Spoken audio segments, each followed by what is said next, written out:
The foundation of the NHS is nothing to celebrate. It makes more sense to think of it as a regrettable historic mistake. This week marks 75 years since the founding of the NHS. This has been marked by countless tributes from political, community and even religious leaders.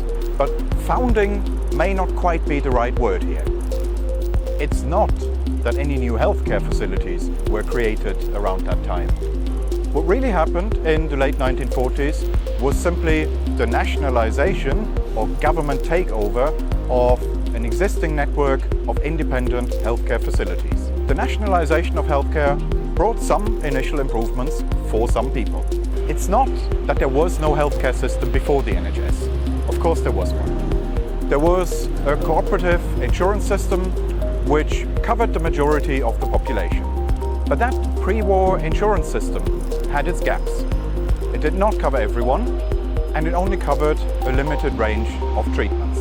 The NHS was a more comprehensive system, both in terms of what it covered, but also in terms of whom it covered.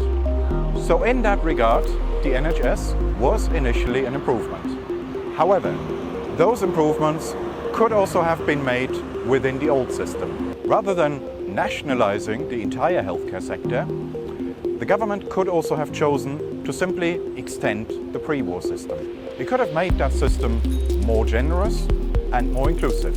That was already happening anyway, and that's precisely what happened in a number of neighboring countries.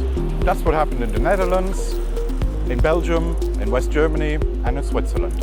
So, in an alternative timeline in which the NHS had never been set up, how would healthcare in Britain have evolved?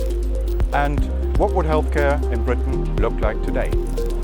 There's no way the old insurance system would have just stayed the way it was in the 1930s. The most likely alternative is that it would simply have evolved along similar lines as the systems that I've just mentioned.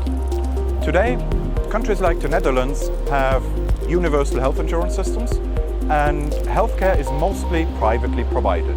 Clinical outcomes in such systems are generally better than here, standards are generally higher, and waiting times are generally shorter. Unlike the system here, those systems are not permanently in crisis. So in all likelihood, we would have better healthcare today if the NHS had never been set up.